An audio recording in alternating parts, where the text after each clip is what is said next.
In the last lesson of this course, we will be talking about text, how to add text and edit it, how to use the spray tool in our toolbar, how to use clipping paths and masks, and finally, how to save files. So starting off with text, Inkscape is a drawing program, but it does have some basic features for adding text to your artwork. To add text to your document, you need to use the text tool from the toolbar, which we can find here. Create and edit text objects. If we select it and click anywhere in our canvas and start typing, you will create regular text, like so. And this will continue on in a straight line and won't go to the next line unless you press the Enter key, like so. The other way to add text is to click and drag with the text tool and start typing within this box. Once you reach the edge of the box, it will automatically go to the next line of your text. It is also possible to change the shape of the box that you have dragged out by clicking with your text tool on the control button that we have here. So clicking and dragging, and notice how the text automatically adapts to the size of the window. Whatever way you drag it, the text will adapt to it. It is also possible to adapt text to shapes. So if we were to create a shape, let's say a circle, for example, like so, and let's just change the color of this very quickly. All we would need to do is select the shape that we have just created and the text that we want to adapt into it. And in our text drop-down menu, all we need to do is select Flow into Frame. And now you will notice that the text is adapting to the shape that we have created as it is going to the next line automatically when it reaches the edges of the shape. So now if you try and move the shape, the text will move along with it and stay in its place. You can also change the shape like so, change how wide or how tall or how large it is, and the text will always automatically adapt to it. If you want to unlink the text from the shape, all you need to do is select both. Go to your text drop-down menu and select Unflow. This will separate the text, and this way you will be able to move it, and notice how it automatically re-puts the text on a straight line. If you want to edit your text, all you need to do is open the text and font dialog, which we can do by selecting Shift, Control, and the letter T. And this will open our text and font dialog here, where you can see that you can modify the font, the features. You can view and edit the text in this option. And you can also modify the font size and the font style. By double-clicking on our text, we will automatically reselect our text tool, and we will also find tool controls here above where we can also modify the font, the style of the font, the size of the font. You can set the text alignment, for example. There are also options for superscript and subscript, for the spacing between letters, between words, and so on. Finally, it is also possible to add a text to a path. So here in our layers menu, I have quickly created a path that we can use as reference to be able to follow. So let's just hide these other options here, and let's move this path closer. I have also prepared a text with a short poem that we can find here, and we are going to try and make this text follow the shape of this path. So what we will do is select both the text and the path, then go into our text drop-down menu and simply select Put on Path. And now notice how this text has very flawlessly followed our path. We are able to edit this and change it around. So let's see how. First of all, we are able to hide the path. All we need to do is go to our fill and stroke dialog, and under stroke paint, we select no paint. And now we can really easily only see the text. We can also modify the text by double clicking on it to automatically reach our text tool. We can change the font from our tool options here above, like so. You can really scroll through all of the different fonts that you have installed in your computer and choose any font that you like the most. And then it is also possible to change the size of the font, so we can make it smaller. And we can also change the color by going to our fill and stroke dialog. In the fill, we can select the whole text by selecting Ctrl A on our keyboard and then selecting a color in our color wheel, like so. So now if we click anywhere on our screen, you will notice that the text has now changed color. We have changed the font and we have also changed the size. Next, we will be talking about the spray tool. To talk about this tool, I have prepared a very simple illustration of an abstract flower here, and we will now see how the spray tool works and how we can adapt it to this flower. Sometimes you might want to have an artwork composed by many copies of a graphic element, so like this flower, for example. Copying and pasting each flower would be a slow and tedious process, but fortunately Inkscape has a better solution with the spray tool. We can find it here in our toolbar, and it is this tool here, which we can also recall by selecting the letter A on our keyboard. In the tool controls, we have 3 different modes. The first one gives independent copies of the graphic that we're spraying, so just like copying and pasting, for example. The second option creates clones, so every flower we spray is connected to the original one. And when we modify the original, the clones will modify automatically in the same way. And this is the mode that we will be seeing shortly. The third option unites all the objects in a single path. So for this example, as I mentioned, we will be using the second mode. Next to these modes, we have various other editing options. Width, for example, is the size of the spray area. The amount controls how many copies of the source graphic are sprayed, and we can also add some variation to these copies, so all the flowers aren't copied in the exact same position. So we can have copies that are rotated, for example, copies that are in different scale, and then the scatter and the focus control where the copies are placed relative to the cursor. So let's quickly select our flower, which is what we will be multiplying, and let's select our spray tool. Let's change some of these details so that we can create a pretty natural looking scene. So we can create a larger width, for example. Let's see it while we are modifying. The amount we can make a bit less so that it's a bit more spread out. Then we want some rotation, so let's select about 20 for rotation. And let's add a bit of scale as well so that the flowers are of different sizes. And the scatter is okay like so, and so is the focus. We can leave it at 10, for example. So now we can select and start moving our cursor like so. And notice how now we are getting various flowers in different positions and in different rotation. So that looks pretty good.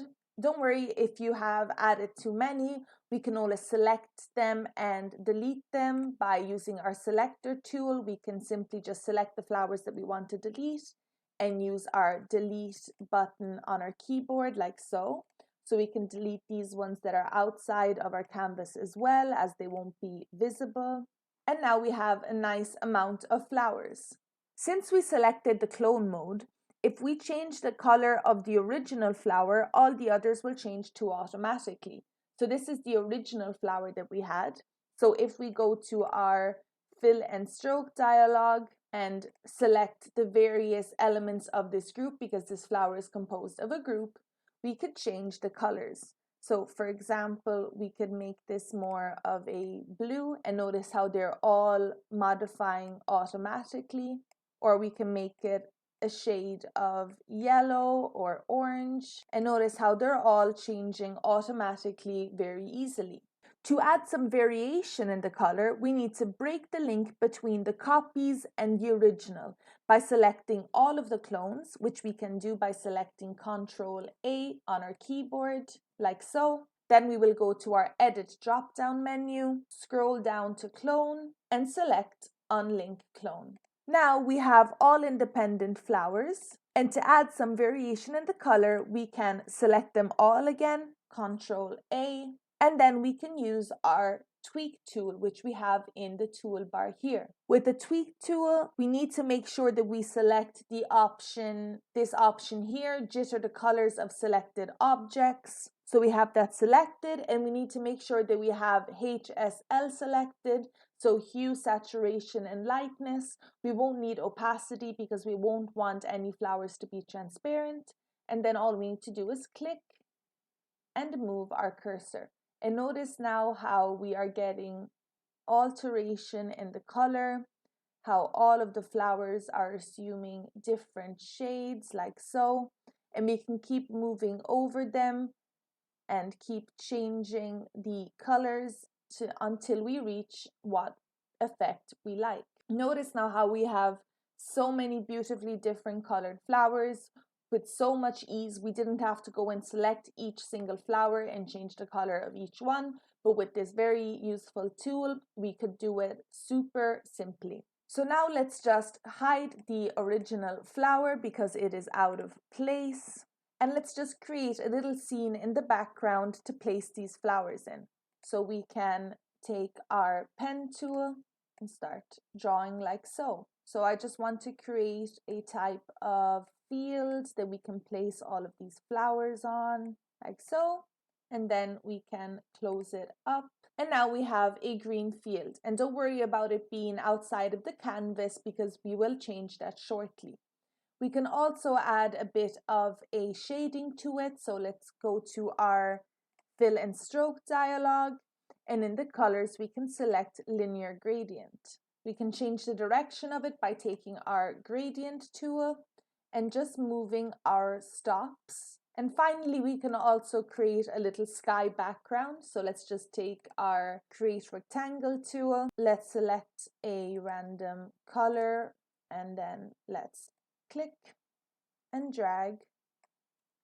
And then in our layers, we can move this rectangle below our background. Let's also add some shading to the background. Let's take our gradient here and use our gradient tool and move this also. And we can also change the color. So let's make this a different color. And this bottom one, we can make it more of a yellow to make it look more like a sunset.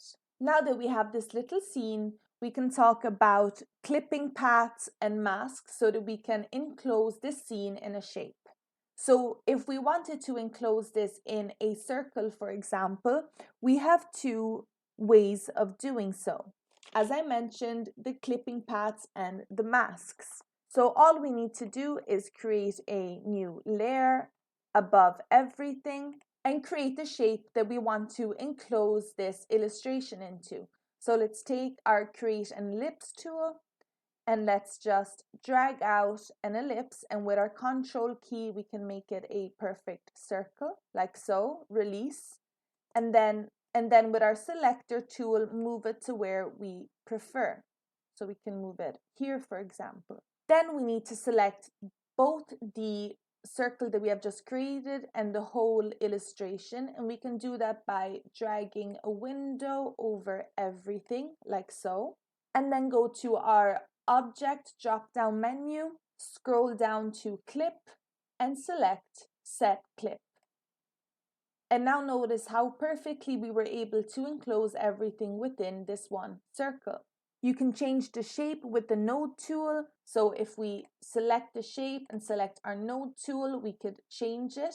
Just make sure that you have selected this option up here in our tool controls. Show clipping paths of selected objects. So perfect, now we can select it. So now we could make it taller or wider, for example, like so. You can do this whole same process, for example, by drawing a path around the area that you want to enclose within a shape, and then using the path as your clipping mask. So selecting always clip in your object drop-down menu.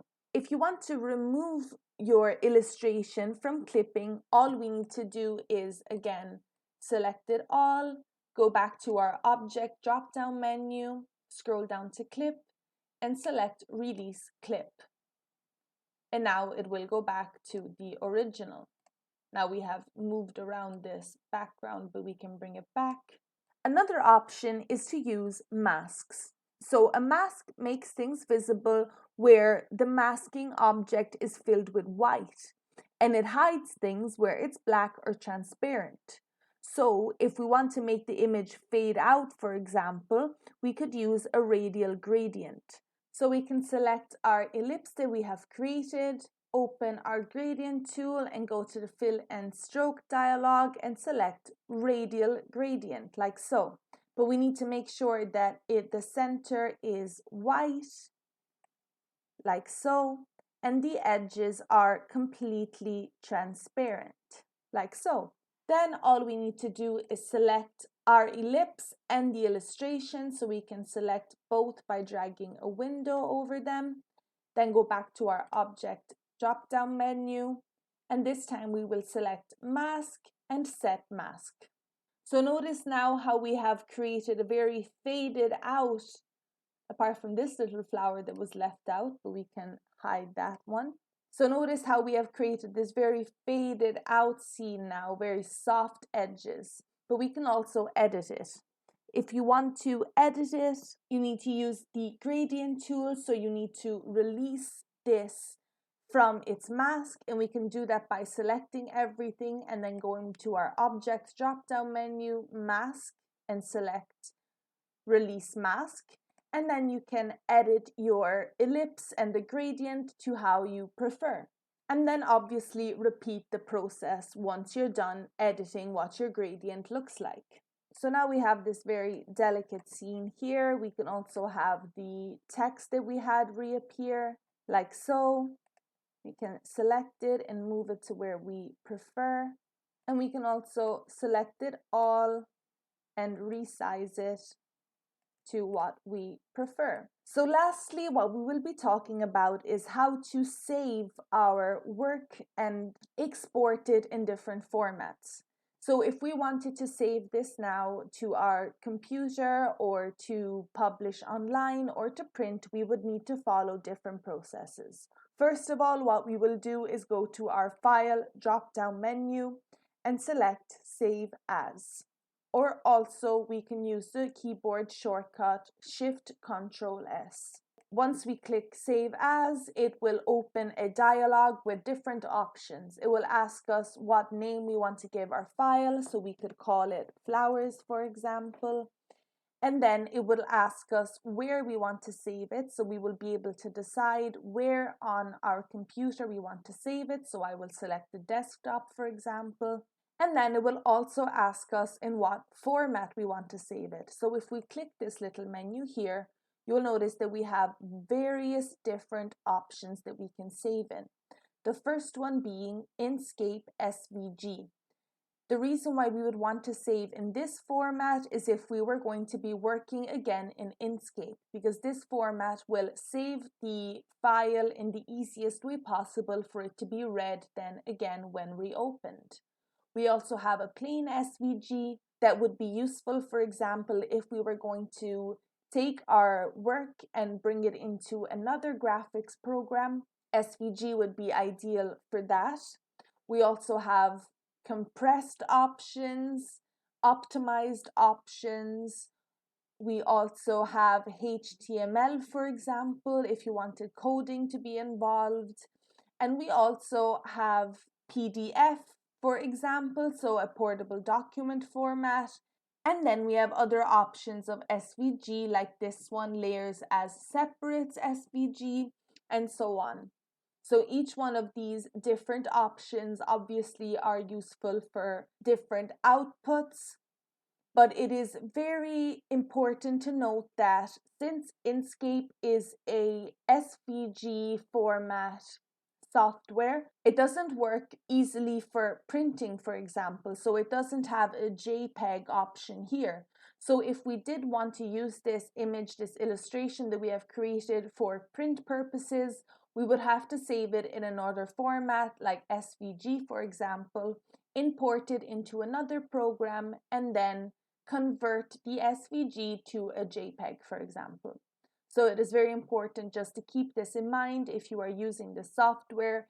It isn't designed for printing purposes. But now, once we have decided what format we want it in, all we need to do is select save, and our file has been saved to our computer.